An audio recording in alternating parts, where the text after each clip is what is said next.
everyone, welcome to Fullerton Academy. I am so happy that you joined us today. Today you're going to learn how to determine if a table has a proportional relationship. Okay, let's get started. Before we start, you're probably wondering this big fancy name proportional relationship. It sounds impossible, don't it? Guess what? It's so easy, it's so simple. I want to bring it into perspective. I want to make it make sense to you. What I'm basically asking you, when you look at this table, are the value of x increasing by the same amount? And are the value of y increasing by the same amount? That's all I want to know. That's it. That is what proportional relationship is about. So let's just see if that is the case. If you notice, I have 2, 3, 4, and I have 6. 5 is missing. So I'm going to have a little situation going on here. I can tell that the x is increasing by 1 except at this point where it stops, because there's a number missing in my pattern.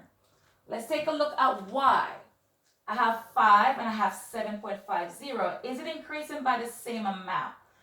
I don't know. How can I tell?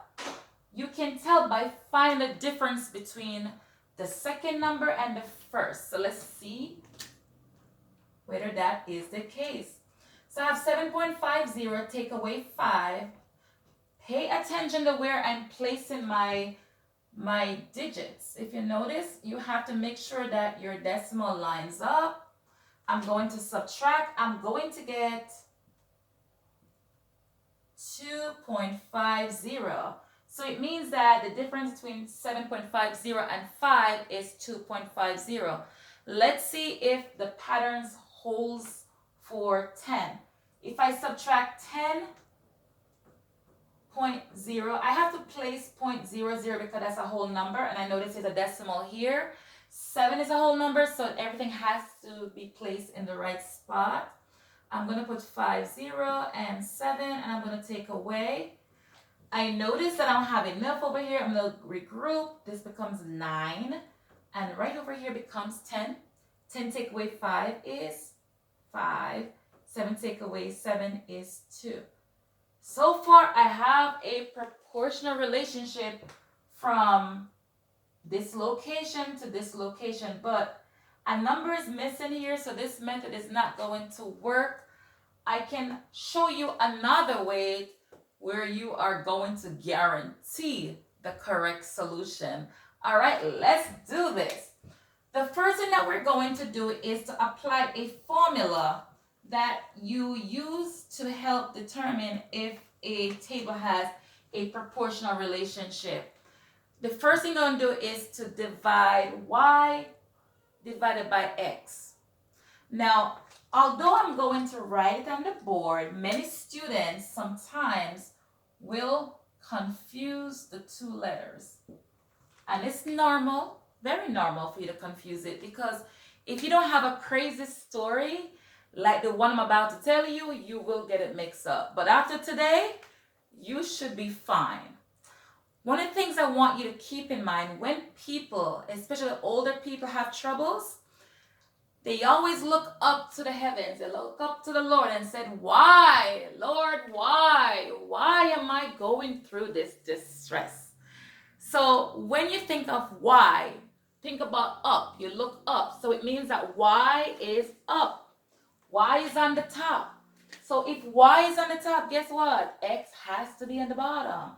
So it means that for my value, for my coordinate pairs, I am going to choose 2, 5 as the one I want to test to see if it has a relationship. I'm going to do it for every single coordinate.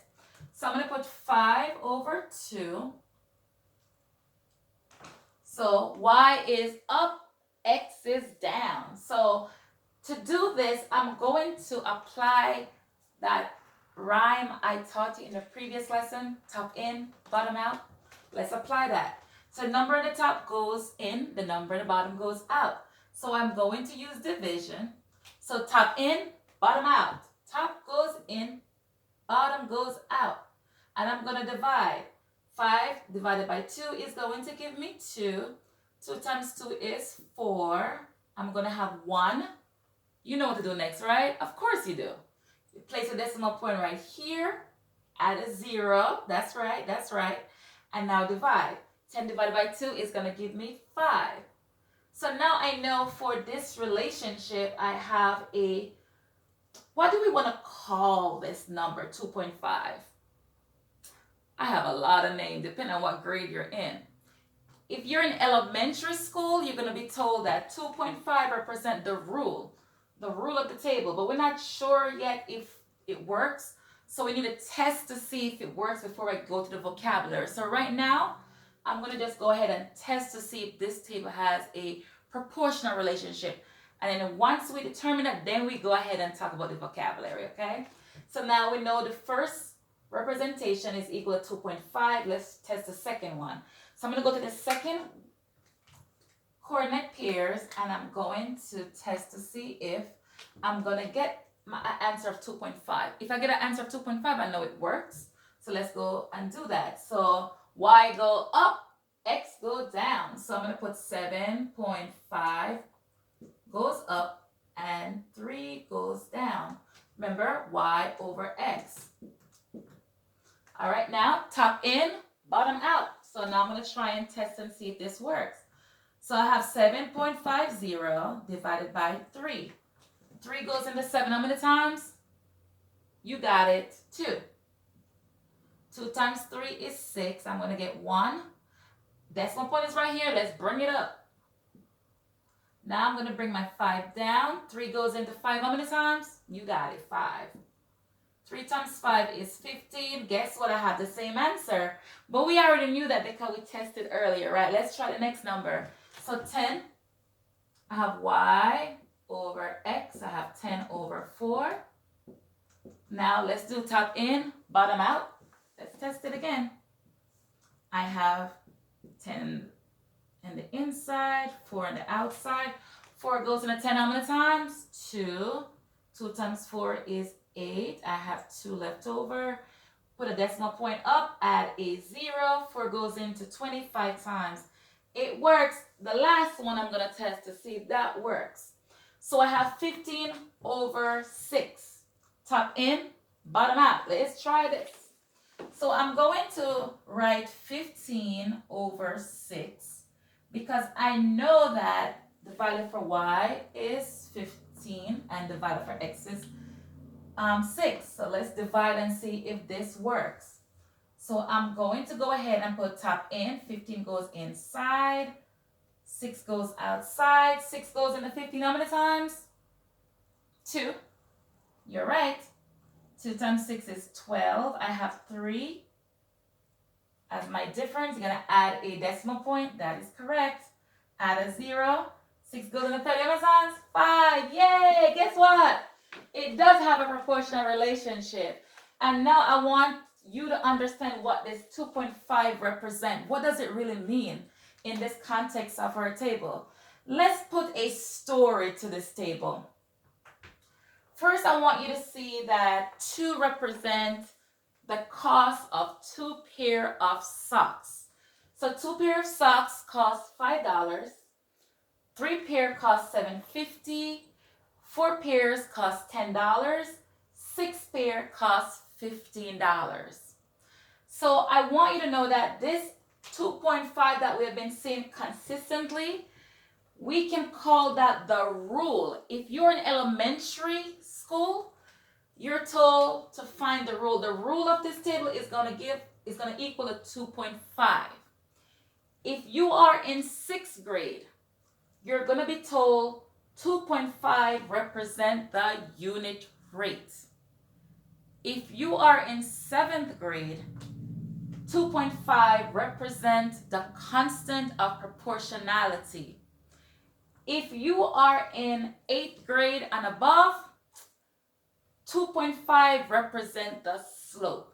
I want you to know that in every situation, for all those vocabulary that you heard, depending on what grade level that you're learning in, the vocabulary is different, but the concept is the same. We're always doing the same thing. It's always going to be y over x. Y is on the top, x is on the bottom. You could use this for any table.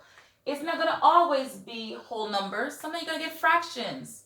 But as long as you apply the same concept, it doesn't matter what number type you have, you will always find your unit rate, constant of proportionality, slope, and the rule of your table.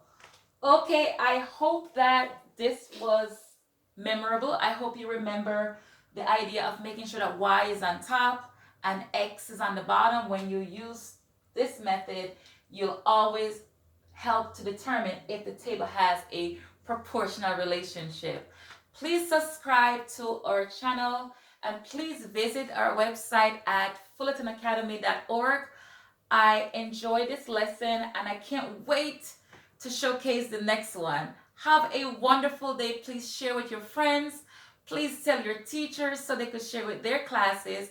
And I am looking forward for another amazing episode of Fullerton Academy. Take care. Have a wonderful day.